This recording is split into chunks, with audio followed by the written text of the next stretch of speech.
We are former DoD employees speaking in our personal capacity only. Nothing we say reflects the official position of the U.S. government or any agency. All content is based on publicly available open source information. No classified material is ever discussed.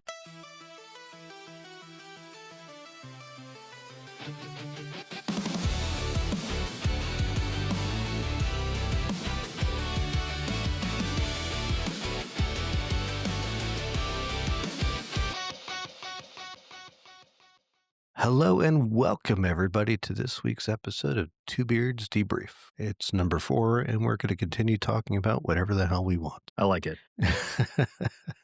Starting off, Iran's president, Masoud Pezeshkian, declared that the country is engaged in a full-scale war with the U.S., Israel, and Europe, describing it as worse than the 1980 to 1988 Iran-Iraq War, which resulted in over 1 million casualties.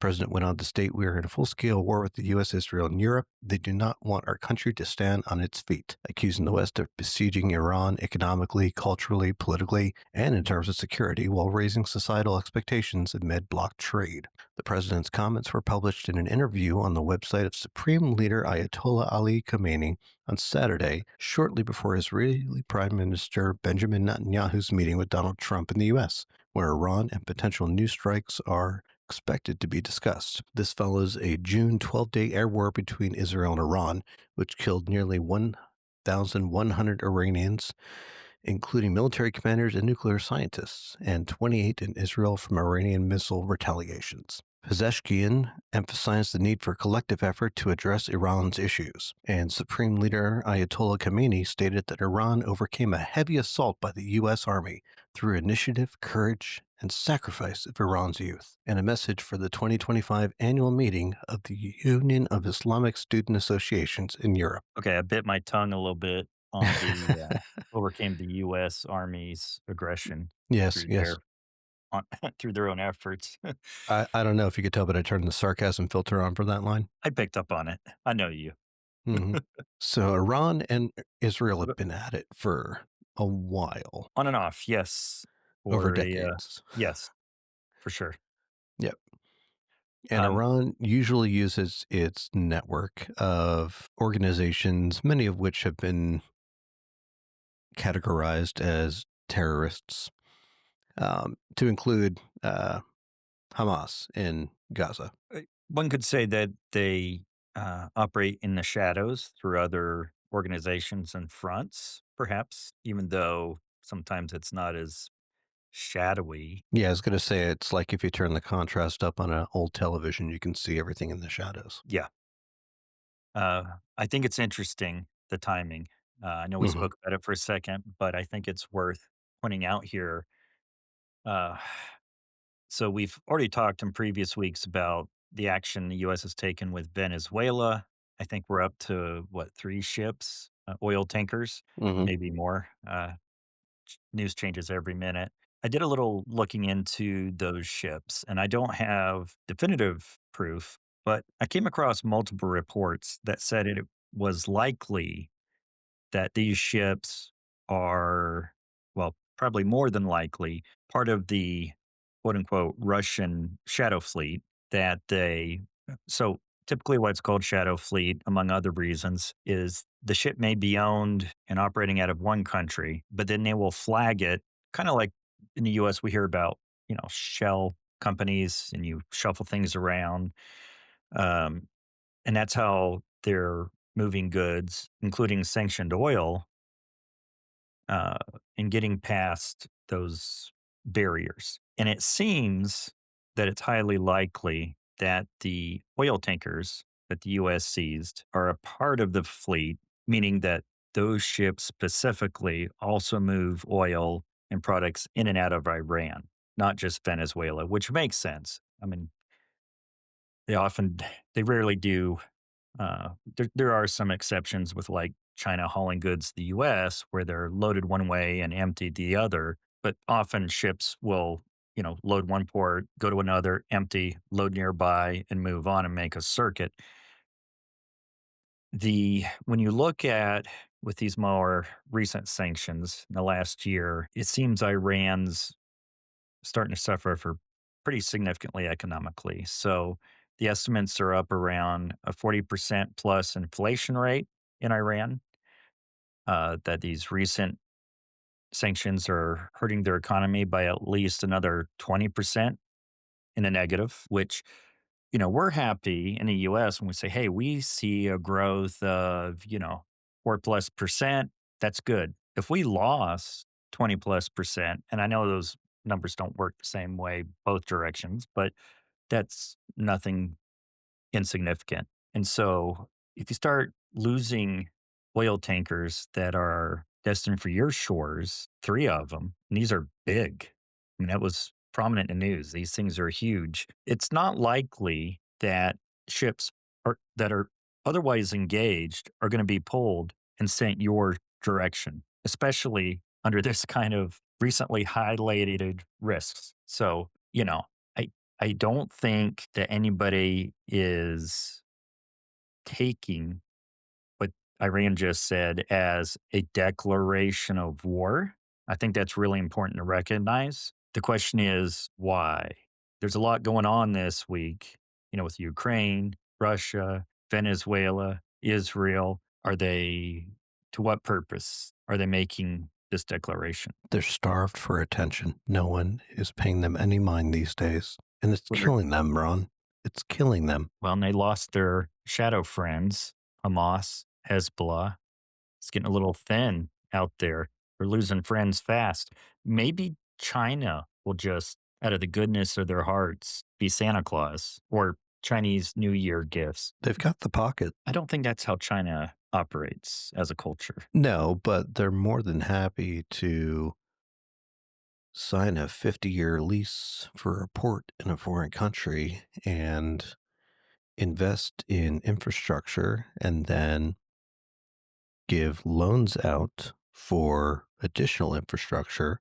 And once the countries aren't able to pay their loan at the inflated rate, then China gets access to natural resources and effectively rapes the land. Yes. In fact, they are historically very good when it comes to the resources that they're uh, obtaining these leases to get Mm-hmm. and the infrastructure, because the infrastructure doesn't last forever. So they Right. are historically very good at building infrastructure that lasts almost exactly as long as they need it to get For those their own resources out. purposes. Yeah. Yeah. And they don't come in and do oil exploration and extraction under a lease and then buy it from the Mm-hmm. country.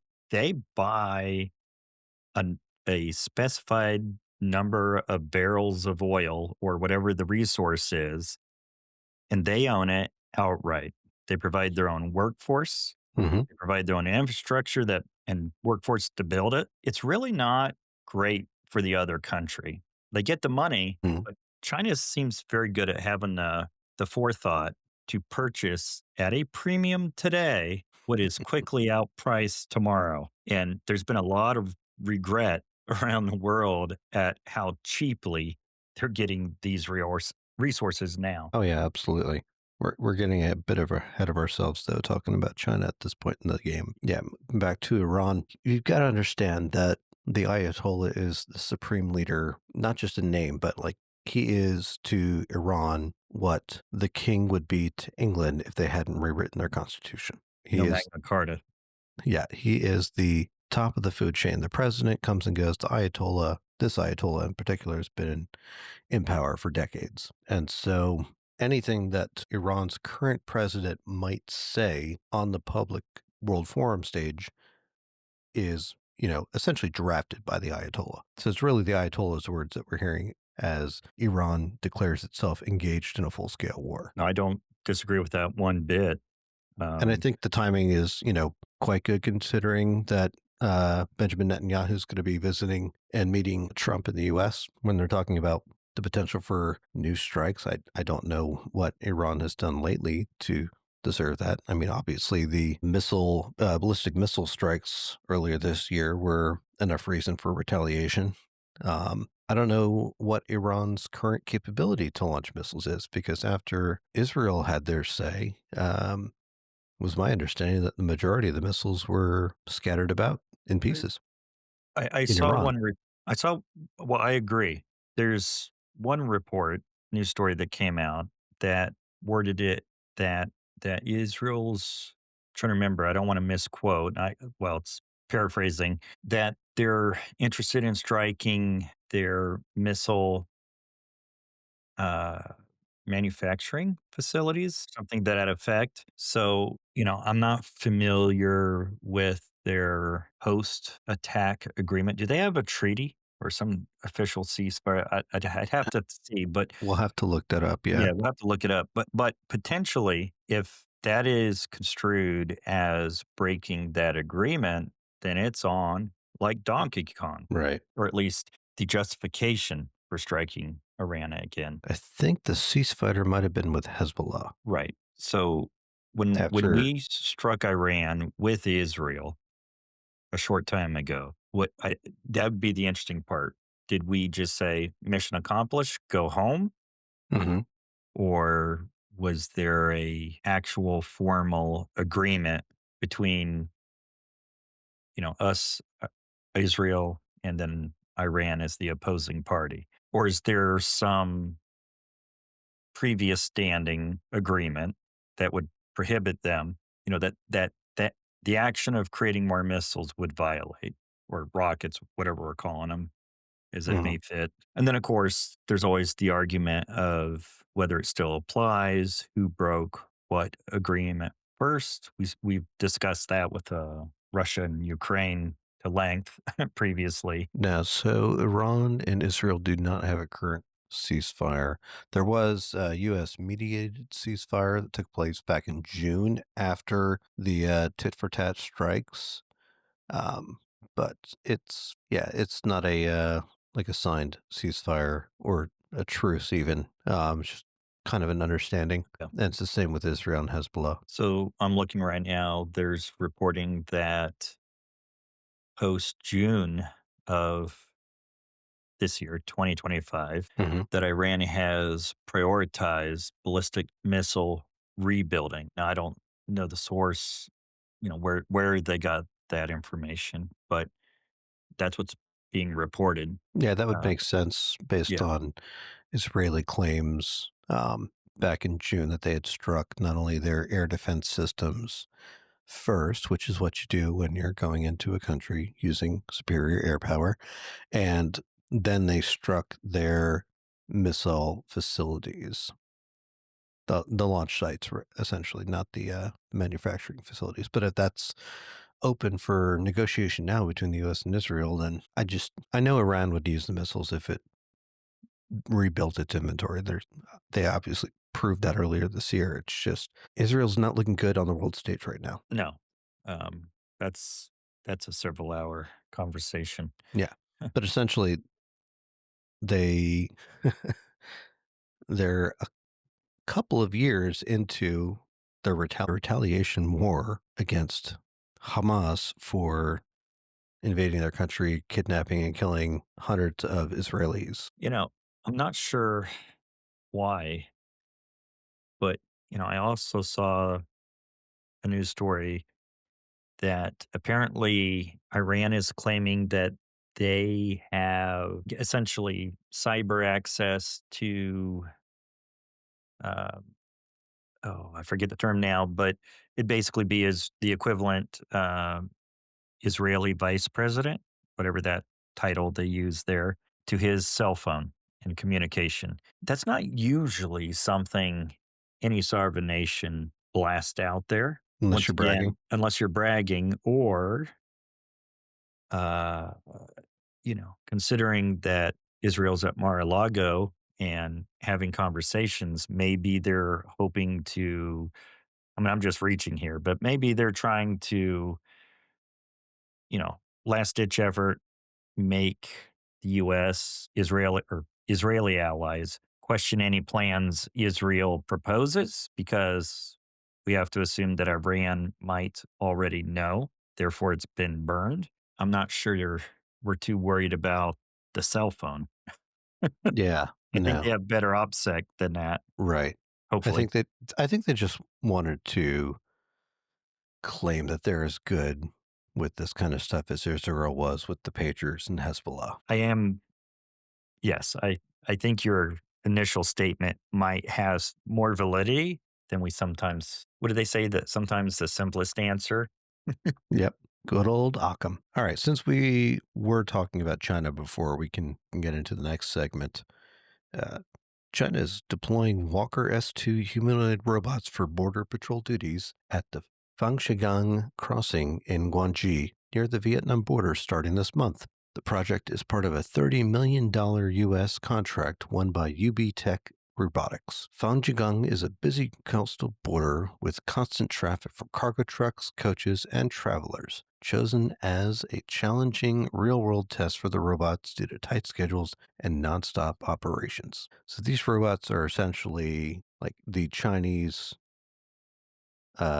Timu version of Tesla's Optimus bots, from what I could see. Obviously, we don't get a lot of Chinese press or, any kind of media here in the English-speaking world. Only what the PRC decides they want to publish to the greater speaking globe. But they say that the robots are going to assist border staff by guiding passenger queues, directing vehicles, answering simple questions, patrolling corridors and waiting areas, monitoring crowd patterns, blocked exits, checking container IDs, and inspecting industrial facilities. So this is a deployment of androids in an area that is very busy, but not with any fighting, just with logistics and movement between them and Vietnam, which at least it's not the Iranian border, or not Iranian, I'm sorry, we're just talking about Iran. At least it's not the Indian border where there's been a lot of contention over the past several years. I think, so I do have some questions that pop in mind. I'm sure there's going to be, well, I'll just say it. Uh, Probably plenty of individuals who frequent the conspiracy theorist stories Mm, in rhetoric, probably going to start screaming killer robots, etc. I personally don't think that's at least not the goal and probably not likely, at least this generation of it. Which brings me to my question is, how autonomous are these androids? Um, I'm sure if they're answering basic questions, that part's probably autonomous. yeah. Uh, at the very least, I'm sure there's network capability there, which allows at any point, a central control spot to Mhm. use them for the video, audio monitoring capabilities.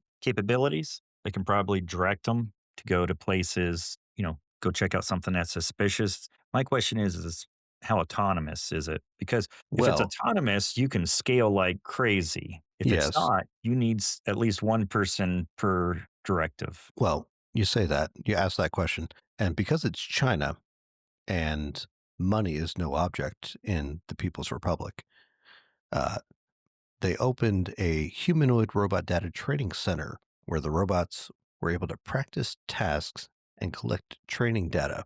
The facility is 32,000 square feet and already deploys more than 100 humanoid machines in staged workplaces. So they have them doing stuff like cleaning bathrooms, making beds, tending plants. The way you worded that, that sounds like it's a training center slash probably training evaluation. That Yes. yeah, okay, uh, so 100 of them. I'm gonna make an So assumption. the site is employing 100 of them. There are 100 androids currently doing these menial tasks at this facility. Meanwhile, other robots are being trained up in the facility every day. Sure. Well, absolutely. You need more than 100 to do AI learning, but if you're evaluating and putting them to use, you don't need a mass scale to do that part. Yeah, and I'm not sure exactly how these bots are built. I mean, from a, like the physical engineering standpoint, I could make some guesses. As far as the programming, though, I don't know if they're operating on an AI, ML machine learning model, or if they are a bit less sophisticated and they have just a standard operating system. Did you see how many these they're deploying on this round? If it's successful, I would expect, as you implied, that they'll probably be doing a lot more elsewhere. Right.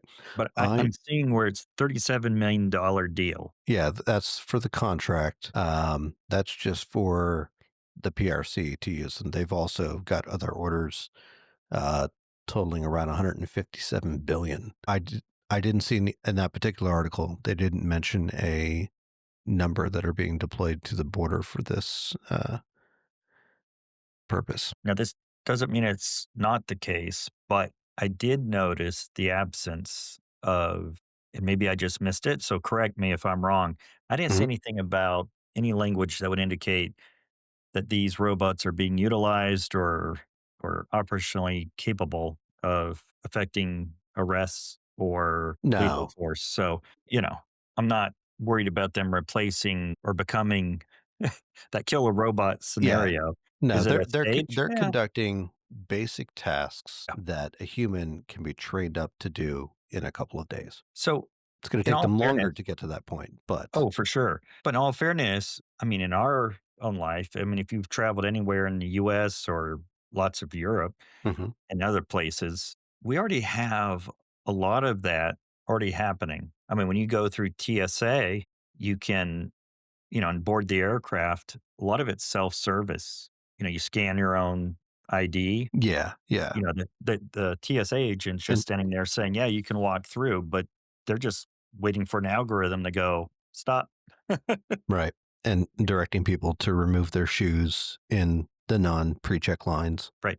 Keeping the lines balanced, keeping people from being upset as much as possible. But I I think honestly don't think they care about that. no, no, but it looks good. Well, Yeah. not looking bad is good. Yeah, it's called security theater. Yes, very much so. So there's additional language here talking about how they will be conducting menial tasks, inspections, checking IDs. And if they were to integrate the camera feeds from these androids into the national database, like they do with all their CCTVs, then they can see exactly who is coming through these border areas. Yeah, facial recognition, Hmm. probably even better, I would think, on some aspects because you can change the angle of the camera. It's a lot easier. Yeah, and like they'll get right up and close when they're asking the robot a question. It's great. They come to you. No, I think on a superficial level at least, in a way I like seeing it. It's putting it to good practical use. And if done properly, it could greatly reduce human error in areas where humans exclusively did those functions. Yeah, I mean, as long as it's a repetitive task, it's made for a robot. Yeah, they lend themselves. Robots do a very good job of that very thing. Yeah, it kind of makes me sad that China is such a closed off country when it comes to what they allow to be talked about on like social media and the news and stuff. Cause I think that this is an absolute gold mine for some viral videos of people interacting with these things. And obviously, we're not at the point where machines have emotions, but you can probably see how dead they are in the eyes when someone comes up and asks a question and then walk away and the robot just stands there like, this is my life, Yeah. this is what it's come to, I'm not even getting paid. Yeah. Well, I mean, there is the different theories of a currency devoid. Well, Elon Musk talks about if this keeps going, he foresees a future where money is pointless. It's Yeah, a essentially collectible item you still have to have some sort of something with to exchange. value, yeah, something Yeah. with value to exchange. I'm all on board with the universal high income because it would allow everyone to make a podcast and then if everyone's a podcaster, no one's a podcaster. That's right. I mean, he did make a point a couple of occasions saying that he thinks the ultimate currency is time Hmm. and essentially bargaining or trading your time for goods and services. It's just about how much quality, how valuable is your time that Well, you're that's trying to essentially what trade. he does. Oh, He, absolutely. yeah, he exchanges his time, expertise, and guidance for stocks and equity. He Of takes a course, $1 salary every year so that he doesn't have to pay taxes. And then he takes out a loan. that would be a very fun topic. Yeah. Yeah. Yeah. Well, yeah, we could definitely go down that rabbit hole. But first, a word from our sponsor. Hi, I'm Ricky from Two Beards Debrief, and I'd like to speak to you about a very important safety issue. Every day, tens of thousands of cars on the road run out of blinker fluid. Without this precious resource, people can't use their car's ability to signal when switching lanes or making turns on the road, which is required by law in all 50 states of this great nation. So this holiday season, make sure that your blinker fluid is topped up. And for those you truly care about, blinker fluid makes a great gift for your loved ones. Be sure that you're able to use your blinkers or signals when you're on the road. Thank you. What? People just don't, they just don't use them? Selfish. All right. So, last topic we've got for you today is very, very interesting. I dug way in deep into the rabbit hole on this one. So I won't belabor it, but I really want to talk about it. Go for it. So we've known since 2021 that psilocybin, which is the active chemical in certain types of mushrooms, creates new neural pathways and can rebridge ones that were broken in the past. So a bunch of research scientists thought, hey, how can we figure out what this is doing? I know, let's use rabies. And they actually did. That sounds So, fun. yeah. So they engineered a version of rabies to only allow it to jump one neuron at a time, as opposed to what rabies actually does, which is just continue in a retrograde direction through the neurons of your brain. They also removed the virus's ability to replicate itself and then added a fluorescent green marker.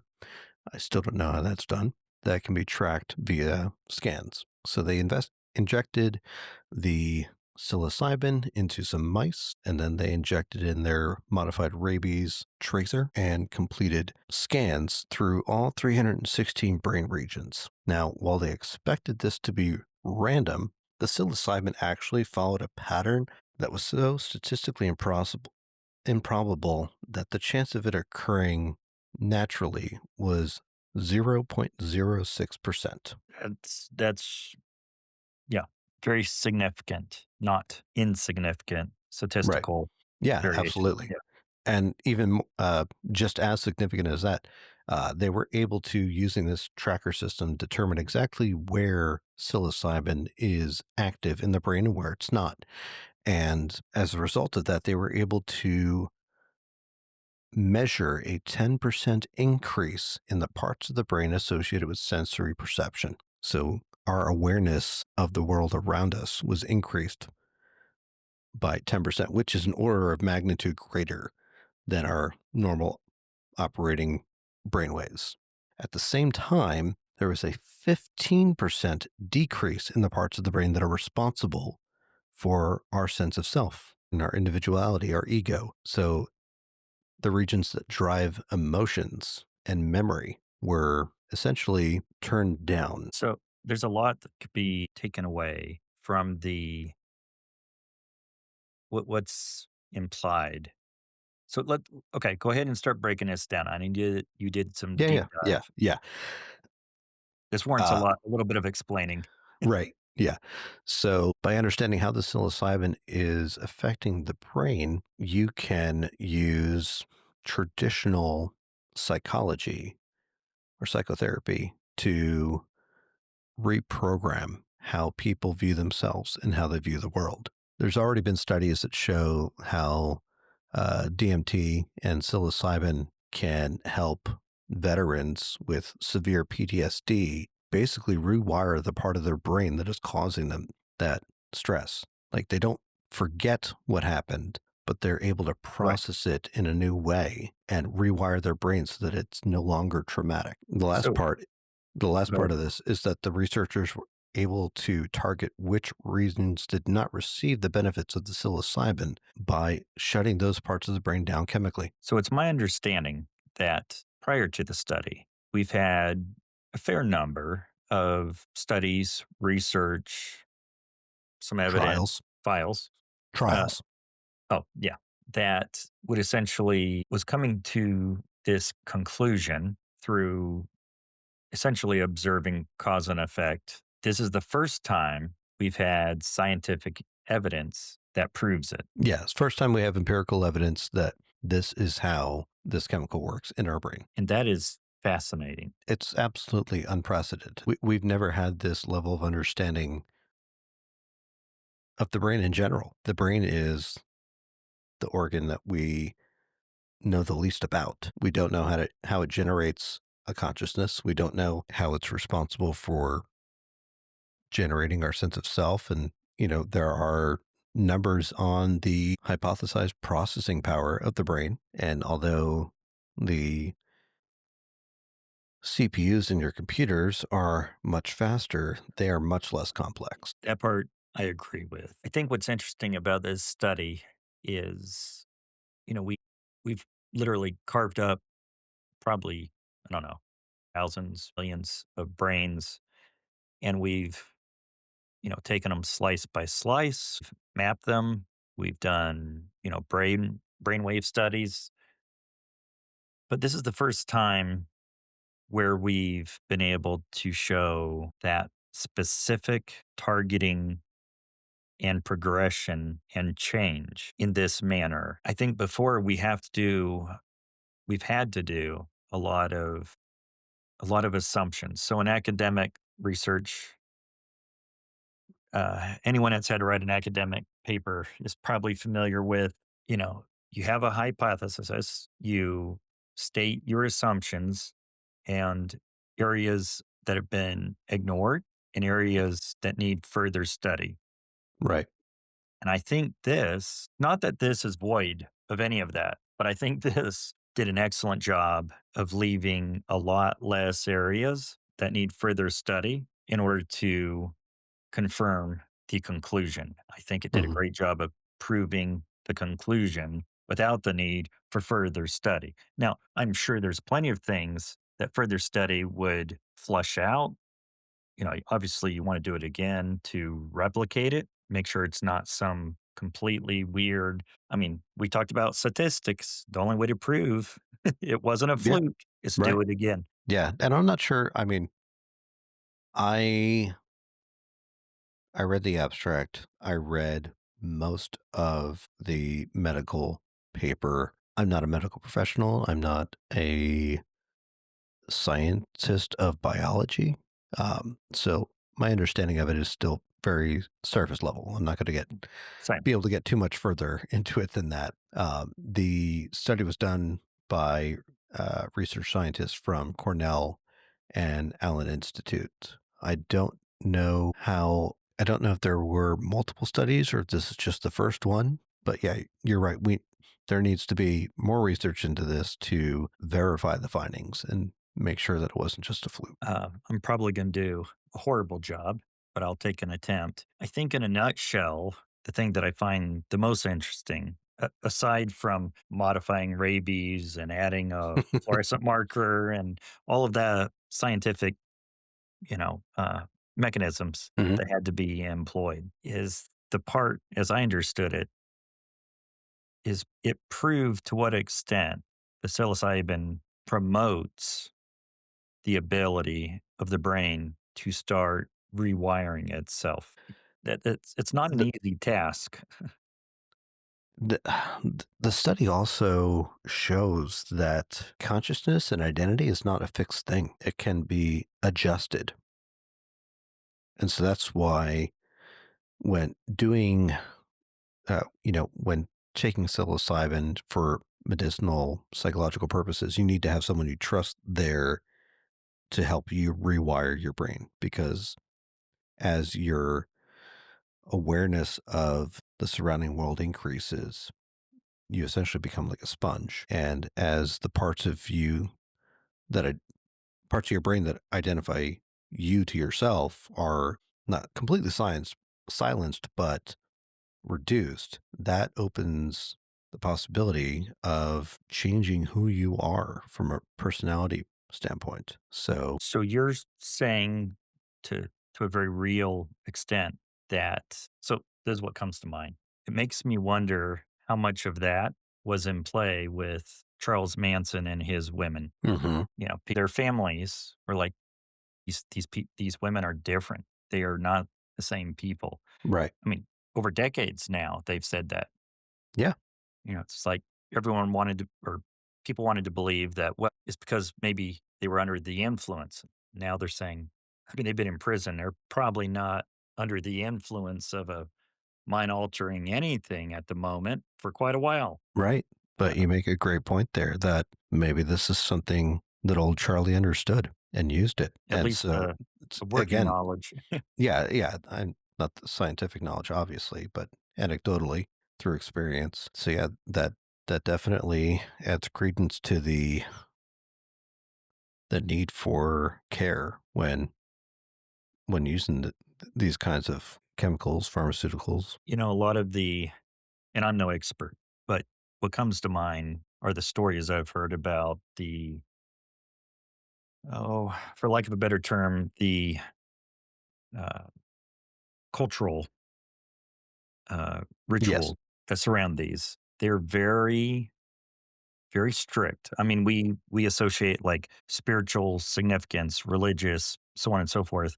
But my point is, what I'm familiar loosely with is a very strict regimen of who's can be present and Hmm. everyone else can't Yep. for a period of time. Yeah. It's a full ceremony that Right. gets conducted because it needs to be in a controlled environment where the people administering it and preparing you for this experience know what they're doing. And hopefully to your benefit. Yes, precisely.